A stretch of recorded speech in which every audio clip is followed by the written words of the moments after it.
카리스마. 네, 성탄의 계절이 되었습니다. 오늘 설교 제목 따라합니다. 함께하심. 유대인의 탈무드에 이런 얘기가 있습니다. 아버지와 아들의 대화입니다. 아들아, 너는 어떤 재산이 제일 좋은 재산이라고 생각하니? 여러분은 어떤 재산이 최고의 재산이라고 생각합니까? 이 물음에 아들은 대답합니다. 재산이요? 재산하면 땅이 최고죠. 우리 한국 사람들도 부동산 땅이 재산같이 최고 아닙니까? 땅이 최고의 재산이라는 말에 아버지는 이렇게 말합니다. 땅 좋지. 그런데 전쟁이 나면 땅을 짊어지고 도망갈 수 있을까? 그건 안 되겠는데요. 그렇다면 금이 좋은 재산이 아닐까요? 여러분, 예나 지금이나 금은 최고의 안전자산 아닙니까? 아버지는 이렇게 말합니다. 그래, 금이 있었구나. 가지고 다닐 수도 있고, 하지만 가지고 있는 도중에 강도를 만나면 어떻게 될까? 그럼 빼앗기겠네요. 그러면 금도 진정한 재산이 아니네. 더 신중하게 생각해 보렴. 아들은 깊이 생각한 후에 아버지께 이렇게 대답했어요. 아버지, 저 생각났어요. 복이에요. 복이에요. 복은 부피도 무게도 없고 항상 품고 다닐 수 있잖아요. 그래, 맞는 것 같다. 복은 강도가 빼앗을 수도 없고, 전쟁과 환난의 날에도 안전하고, 다른 사람과도 나눌 수 있으니 복이야말로 진정한 재산이지. 성경을 보면 우리 한국 사람들만 복을 좋아한 게 아닌 것 같아요. 성경 시대의 사람들도, 구약 성경, 또 신약 성경 읽어봐도 성경 시대 사람들도, 유대인들도 참 복을 많이 좋아한 것 같아요. 구약의 시편을 딱 펴서 시편 1편 열자마자 뭐라고 시작해요? 복이 있는 사람은, 시작하면서도 복이 있는 사람은 악인의 길을 따르지 아니하며, 이렇게 시작합니다. 복으로 시작을 합니다. 여기서 복은 최고의 완벽한 상태의 행복을 말합니다. 신약에 와서도 예수님이 산상수훈이죠. 산에 올라서 입을 열어서 말하자마자 뭔 얘기해요?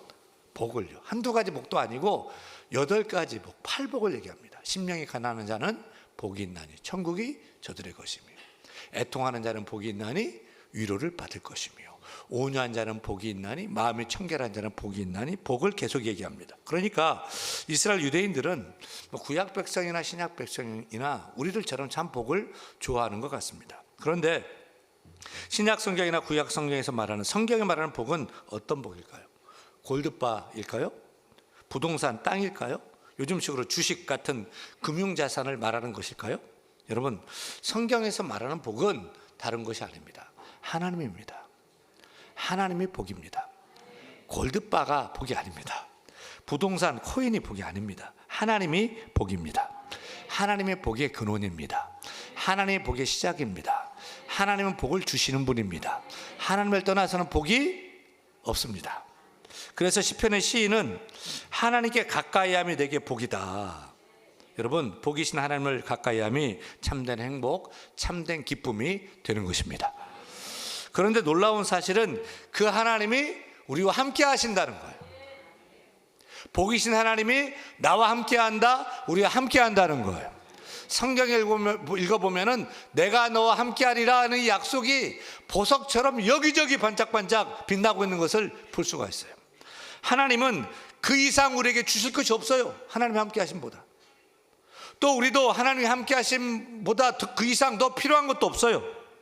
하나님이 함께 하심이 최고의 축복입니다. 하나님이 함께 하시면 다 끝나는 것입니다.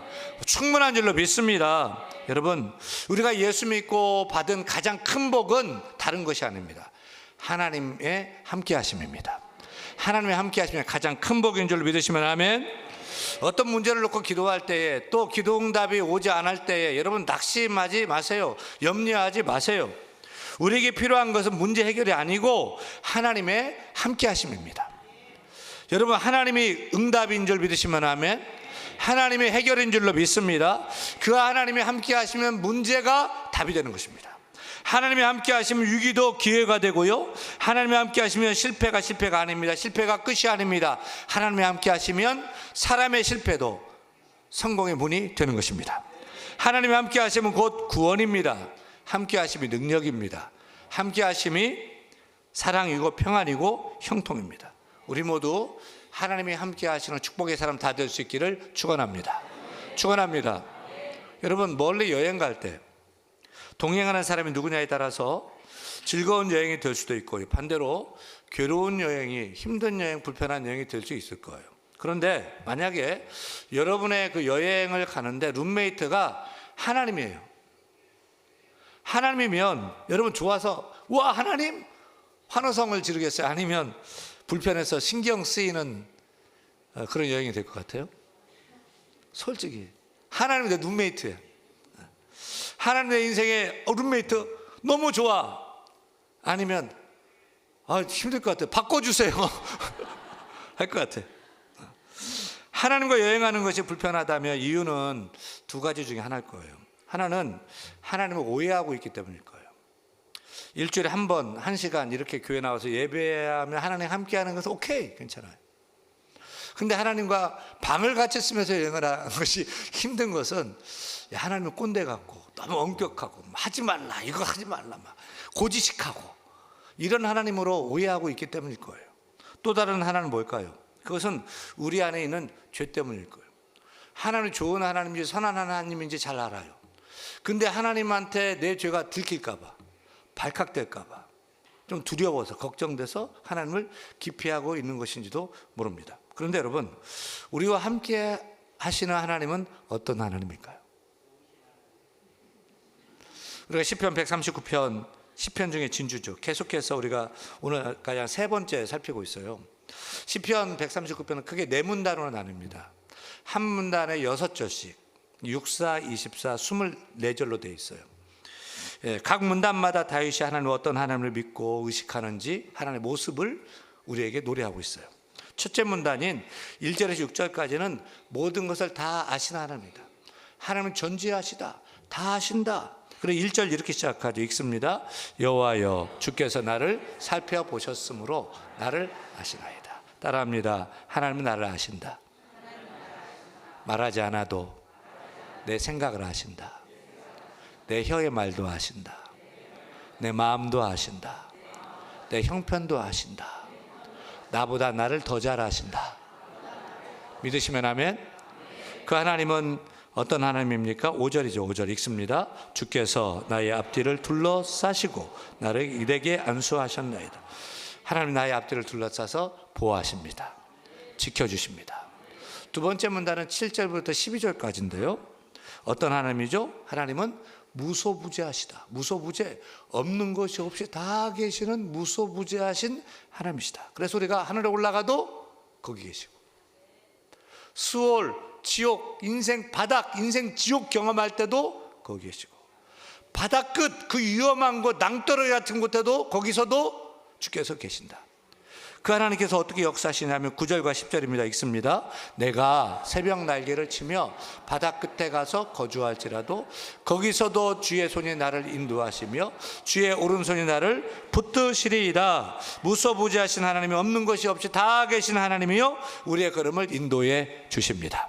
내가 좋은 길보다는 하나님 보시기에 더 좋은 길로, 가장 좋은 길로 인도해 주십니다. 흔들리는 이 세상 가운데 우리를 붙잡아 주십니다. 넘어졌을 때 붙잡아 이렇게 세워주신 하나님, 나의 하나님을 믿으시면 아멘.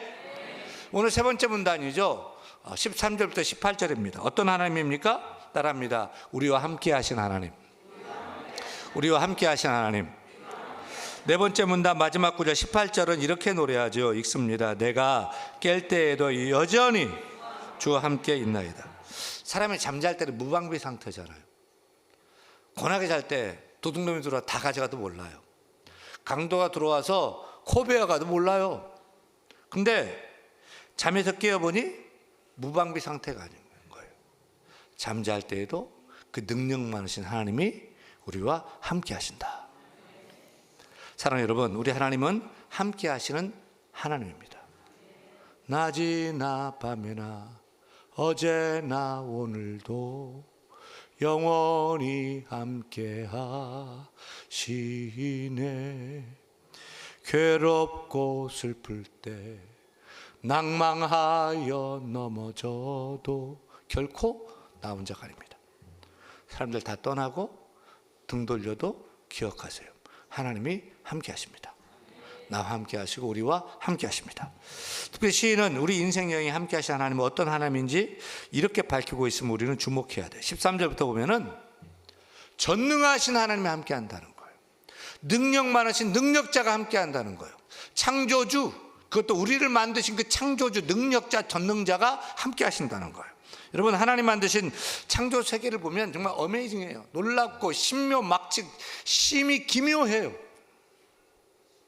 그냥 대표적으로 한 가지, 북극성을 한번 생각해요. 북극성 아시죠? 북극성은 모든 이 별 중에 중심에 있는데, 현대 과학에 의하면은 북극성과 지구, 우리가 사는 지구와는 1000광년이 떨어져 있대요. 얼마나 떨어져 있는 거예요? 빛은 1초에 지구를 7바퀴 반을 돌아요. 그 속도로. 1광년은 빛이 1년 동안 빛의 속도로 막 달려서 도달하는 거리가 1광년 거리예요. 그러니까 이 북극성 우리가 보는데 북극성에서 이 빛을 발할 때 우리가 볼 수 있는 것은 1000년이 내달려, 빛의 속도 내달려 와서 우리가 보는 거예요. 오늘 밤에 여러분 정말 밖에 나가가지고, 밤에 나가가지고 북극성 한번 찾아보세요. 여러분이 오늘 밤에 본 그 북극성의 빛은요, 1000년 전에 반짝 빛난 것을 오늘 우리가 본다는 거예요. 그러니까 고려 왕건이 이제 그 고려 시대 때 왕 이제 개국하고서 얼마 지나지 않아서 반짝했던 빛을 지금 우리가 본다는 거예요. 그리고 오늘 저녁에 북극성에서 반짝한 빛은 오늘 저녁 북극성 반짝한 빛은 1000년 후에 3024년 12월쯤에 우리가 그 빛을 볼 수 있다는 거예요. 놀랍고 얼마나 신비롭습니까? 오늘 저녁에 볼 북극성의 그 빛은 1000년 전의 것이라는 거예요. 1000년 전의 것. 근데 북극성이 그리 먼 거리가 아니에요. 우리 눈으로 볼 수 있는, 가시적으로 볼 수 있는 별 중에 가장 먼 별은 40억 광년 떨어진 별이래요. 40억 광년 전에 반짝했던 것이 오늘 우리가 본다는 거예요. 어떤 별은 지구로부터 150억 광년이나 떨어져 있다는 거예요. 그러니까 우주가 얼마나 크고 광대한지. 여러분, 밤하늘에 별 몇 개나 있을까요? 우리 지구가 속해 있는 은하계에는 지구와 같은 행성이 1000억 개가 넘는데, 최소 1000억 개. 근데 전체 우주는 1000억 개의 별이 있는 은하계가 1000억 개가 더 있어. 여러분, 창조론을 믿습니까? 진화론을 믿습니까? 진화론이 과학입니까? 정말입니까? 과학이라면 증거가 있어야 돼요. 사실적 증거가. 진화론은 우리 인간의 조상이 원숭이래요. 좋아요. 그러면 원숭이에서 인간으로 변화되는 중간 단계의 어떤 그런 종이 있으면 좀 보여줬으면 좋겠어요. 여러분, 개로 진화되고 고양이로 진화되는 좀 그 전에 중간 단계 있어요? 없어요. 사람은 사람, 고양이는 고양이, 원숭이는 원숭이, 그런 거예요. 여러분, 진화론 과학이 아니에요. 가설이에요. 모든 생물은 환경에 맞게 진화된다고 믿는 믿음의 가설일 뿐이에요. 근데 성경에 보면 하나님 말씀으로 창조하셨다고 선포합니다. 하나님의 짐승도 각기 그 종류대로 창조하셨다. 공중나는 새도 각기 종류대로 창조하셨다. 바닷물에 헤엄치는 물고기도 각기 줄돔, 옥돔 다 종류대로 하나님의 각각 그 종류대로 다 일일이 창조하셨다. 곤충 나는 바퀴벌레도 모기도 그대로 다 종류대로 다 창조하셨다. 씨에 있는 열매도 채소도 다 각기 종류대로 창조하셨다. 믿음이 있기를 바랍니다. 창조론은 믿음의 영역이에요. 근데 진화론도 믿음의 영역이에요. 그렇다면 여러분은 창조론을 믿었으면 좋겠어요. 창조론보다는 이 세상을 만드신 창조하신 하나님이 계시다는 믿음이 여러분에게 있기를 바랍니다. 그 창조의 하나님이 나와 함께 하신다는 믿음도 있기를 바랍니다. 우리 함께 하신다는 사실을 믿어야 할 것입니다. 참 은혜가 되는 것은요, 하나님은 지구와 수많은 행성, 별들, 은하계, 우주 대단하고 큰 것만 관심 갖고 만드는 분이 아니라는 거예요. 나와 같이 작고 하찮은 존재도 하나님이 섭리하시고 계획하시고 나 같은 것도 하나님 만드셨다는 거예요. 천지 창조의 하나님이 바로 나를 만드신 창조주라는 거예요. 13절이죠. 읽습니다. 주께서 내 내장 장기 장부를 지으시며 나의 모태에서 나를 만드셨나이다. 우리는 어쩌다 우연히 이 세상에 태어난 존재가 결코 아니라는 거죠. 우리는 창조자 하나님의 계획에 의해서 지음받은 존귀한 자입니다. 그 누구의 출생도 실수가 없습니다. 설령 부모가 계획하지 않았어도 하나님은 계획하셨습니다. 부적절한 부모는 있을지 몰라도 부적절한 자녀는 없습니다. 정말 부모가 자녀를 만들 수 있다면 제가 왜 아들을 셋을 낳았겠습니까? 저는 원래 계획이 아들은 하나만, 딸은 많을수록 좋다. 근데 연속 아들 둘이 나오는 거예요. 셋째는 딸을 낳아야 돼서 정말 기도 많이 했어요. 기도 억수로 했어요. 그리고 엄청 기대했어요. 그리고 이제 초음파 사진을 찍는데 미국에서는 초음파를 5개월 때 딱 한 번만 찍게 해요. 한 번만. 두 번도 안 찍어줘요. 정말 애가 기형이거나 이럴 때는 두 번 찍어줘도 한 번밖에 못 찍어요. 딱 5개월 때 딱 찍었는데 고추 거기에 화살표 이렇게 해가지고 보이 써가지고 초음파 사진을 주는 거예요. 그걸 보면서도 아 이게 잘못된 거야. 아들이 10개월째 만삭이 돼 출산할 때까지 딸이라고 믿었어요. 또 딸 나올 줄 알았어요. 근데 고추 달고 나와가지고 할 수 없이 그냥 받아들여서 키우고 있어요. 아빠와 엄마가 계획하고 결정해서 만들 수 있어요? 아들 낳고 싶으면 아들 낳을 수 있고 딸 낳고 싶으면 딸 낳을 수 있어요? 그렇게 할 수 있어요? 키 큰 자녀 원한다고 농다리 가진 아이를 얻을 수 있고 머리 좋은 아이 150, IQ 150짜리 아이를 내가 원한다고 가질 수 있어요? 안 돼요. 전적으로 하나님의 계획이에요. 우리는 하나님의 직접 만드신 하나님의 작품인 거예요. 태문을 열고 닫고 닫는 이는 하나님이신 줄로 믿습니다. 내가 하는 게 아닌 거예요. 내가 하는 게 아니에요. 이 시간도 임신을 원하는 가정이 있습니까? 하나님이 창조주 하나님께서 긍휼을 베푸시길 원합니다. 태문이 열리기를 바랍니다. 임신의 복이 있기를 바랍니다. 출산의 복이 있기를 바랍니다. 아들 주시길 바랍니다. 딸도 주시기 바랍니다. 또 주시길 바랍니다. 아멘 하신 분들은 오늘 밤에 좋은 일이 있을지 모르겠습니다. 여러분, 이번에 교육관을 제가 짓는 걸 보니까 설계사가 있어요. 건축소장이 있어요. 문을 만들고 유리를 만들고 바닥을 깔고 각각 부분 만드는 이들이 있어요. 만드는 이가 없이는 건물이 지어지지가 않더라고요. 근데 우리 사람은요, 아버지가 어머니가 계획했어요? 그래서 우리를 만들었어요? 어떤 외모로 하나 관여할 수 없어요. 그냥 주시는 대로 받는 거예요. 이는 부모가 자녀의 창조자가 아니라는 거죠. 하나님 부모를 통해서 자녀를 창조해 주시는 것입니다. 예수를 믿는 사람들의 직업군 중에 의사들이 예수를 많이 믿습니다. 왜 그럴까요? 인간의 인체를 다루다 보니까 이거는 어메이징한 거예요. 설명이 안 되는 거예요. 애들이 엄마의 태중에서 자라면서 뇌가 형성되고 장기가 형성되고 사람이 할 수가 없는 거예요. 의사는 의학을 배워서 아팠을 때 째가지고 수술하지만 그냥 어떻게 꼬매가지고 호치케서 이렇게 박아놔도 조직이 결합되고 살이 붙고 뼈가 붙고 완전히 회복되고 이거는 의사가 하는 게 아니거든요. 창조주가 없으면 이게 안 되는 것을 그들이 알기 때문에 하나님께 나와 엎드려 예배할 수밖에 없는 것입니다. 여러분, 우리와 항상 함께 하시는 분이 계십니다. 누구이십니까? 우리를 만드신 창조주이십니다. 우리를 직접 디자인하시고 우리를 모태에서부터 우리를 만드신 하나님이십니다. 그 전능의 하나님이 밤이나 낮이나 어제나 오늘도 함께 하십니다. 믿음 있기를 축원합니다. 한 가지 더 생각해요. 우리와 함께 하시는 전능하신 창조주는 어떤 분이냐? 시인은 계속해서 노래합니다. 17절 18절입니다. 읽습니다. 하나님이여 주의 생각이 내게 어찌 그리 보배로우신지요, 그 수가 어찌 그리 많은지요. 내가 세려고 할지라도 그 수가 모래보다 많도소이다. 내가 깰 때에도 여전히 주와 함께 있나이다. 하나님 우리를 만들어 놓고 내버려 두고 알아서 크도록 방치하는 것이 아니라는 거죠. 우리와 같이 작고 하찮은 존재에게도 하나님이 관심을 갖고 생각을 많이 하셔요. 더욱이 우리를 향한 하나님의 생각의 수는 헤아릴 수 없이 크고 많다는 거예요. 여기서 하나님이 우리를 생각하는 그 수는 셈을 할 때 하나 둘 셋 넷 세는 그 셈수를 말하는 것이 아닙니다. 아마 이렇게 생각하면 이해가 될지 모르겠어요. 바둑의 등급이 있어요. 아마추어 18급부터 시작해서 아마추어 9단까지, 그리고 프로 초단부터 프로 9단까지 이렇게 등급이 있어요. 그 한 계단 한 계단이 그냥 단순한 한 계단 한 차이가 아니에요. 어마어마한 차이가 있는 거예요. 이게 바둑에도 고수가 있고 하수가 있어요.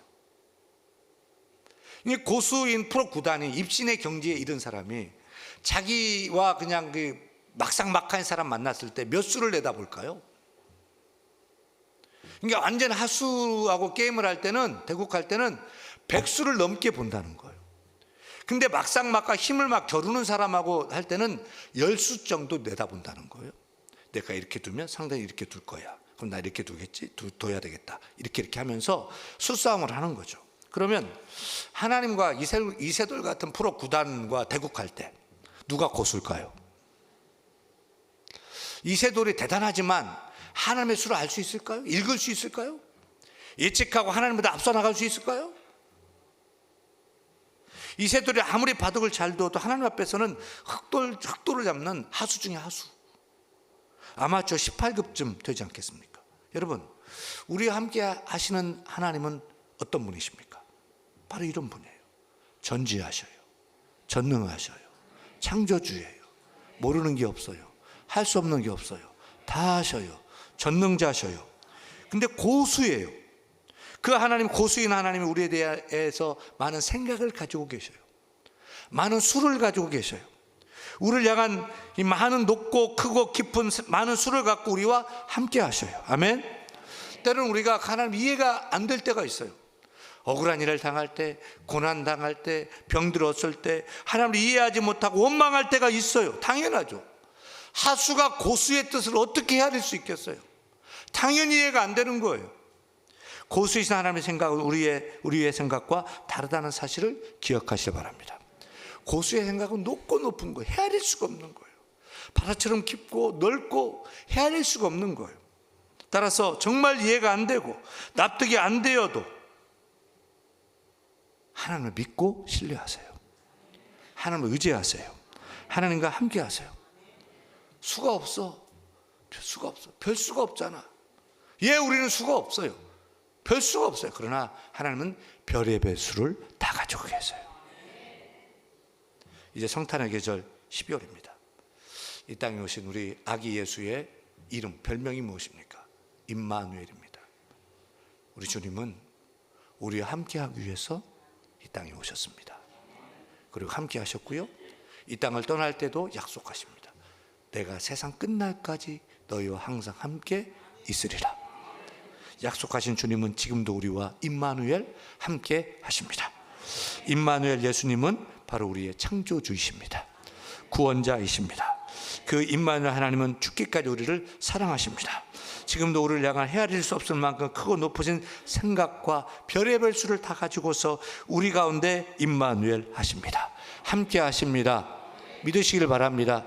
매일매일 상기하시길 바랍니다. 매일매일 붙잡기를 바랍니다. 매일매일 확인하고 의식하시길 바랍니다. 나 혼자 외롭게 인생 걸어가지 말고 나를 만드신 그 하나님과 룸메이트 하시길 바랍니다. 나에 대한 많은 생각과 별의 별 수를 다 가지고 계신 그 하나님과 함께 손잡고서 인생을 걸어나가는, 가장 좋은 거 주시는 그 하나님을 붙잡고 나가는 여러분 될 수 있기를 간절히 축원합니다. 축원합니다.